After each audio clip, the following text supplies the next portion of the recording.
Alright, guys. Welcome back to some more gaming news. So, atgames has decided to announce that they're coming out with an arcade console. Basically,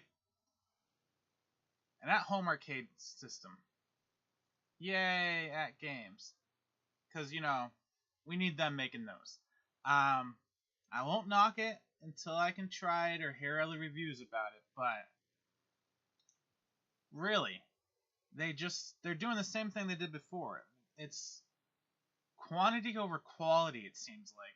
All their at games, flashbacks and stuff like that, they always fluffed up the numbers to make it seem like you're getting a better deal. It's like, oh, 80 games in one console, but it was like 10 or 15 were actually playable. The other ones were not real Atari games or not real Sega games, just to make the number larger. And I'm going to assume that these 350 games are probably the same thing. There's probably like 20 or 30 that are going to be actual arcade games that you want to play, and then another 320 of just filler titles to make it seem like the number's up. And instead of focusing on those 20 and 30 to be really perfect arcade, quality and playing correctly, it's probably going to be off, just like a lot of their other emulations. Now, they do mention some big names, and they had an announcement on Armchair Arcade, and some of the big titles were Asteroids, Burger Time, Centipede, Fighter's History, Pong, and Tetris.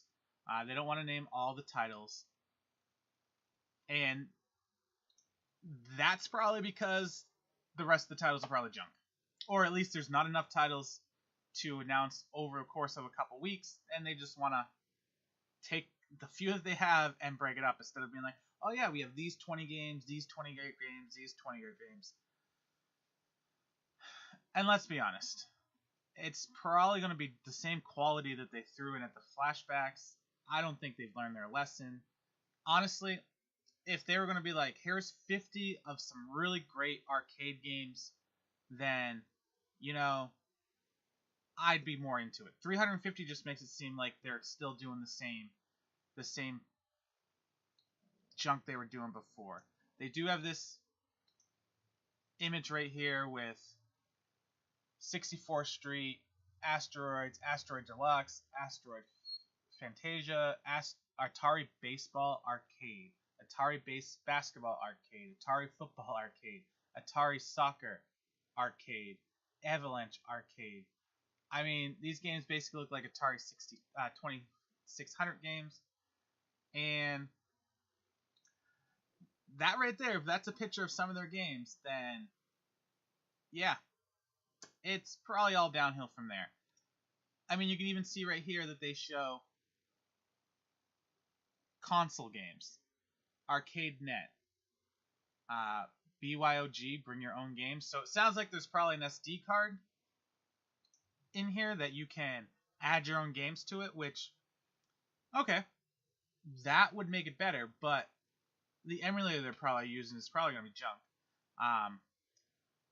The last Atari flashback that I bought, it was okay. It handled Atari 2600 games okay, but arcade? I don't know. I just don't trust it.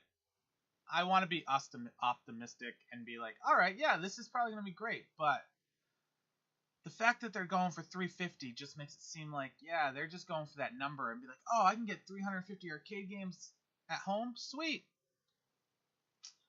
Yeah. And let's not even talk about the build quality of the thing. I'm a little suspicious that this will be anything special. If anything, it's probably just... It even looks cheap. It looks like one of the little mini ones that you buy from Walmart. And the fact that they have the games on the front, Joe and Mac, Millipede, Missile Command, Star Wars, Tron, Burger Time, just makes me think those are probably the biggest games on it. Because if that's the games that you're advertising on the actual unit itself, it's probably the best games that they got, and that's kind of worrisome if that's the best games that they're going to put on there. I'll play those games. Don't get me wrong, but you have 350 games, and if those are the best ones you have, then what are the other ones that you didn't put on the side? It kind of just looks a little I don't know. It looks like they're just trying to capitalize on what they got, and that's about it. I'm saddened. I like the idea of having an arcade that has a bunch of games on it, but not from atgames. So who knows? Maybe they're going to surprise us. So we'll wait until further judgment. But how much are they going to charge for this? First of all, the ones right now that you can buy are like $300 for 6 games, and those games are high quality games that are fun to play. These are 350 games. So what is this going to be, like $500? And if it's cheaper than that, then you know a lot of these games are probably bottom of the barrel. So here's hoping. I mean, it's cool that more people are getting into it so you can get more of your own at-home arcades. But I think if you really want an arcade with this many games, probably just build one yourself for the price that this might be and the quality. Who knows? So yeah. All right, guys, let me know in the comments. Are you excited for this? What do you expect the price to be? If it's $400, $500, is that worth it to you? And if it's less than that, how come another company has to sell it for $300 just for 6 games?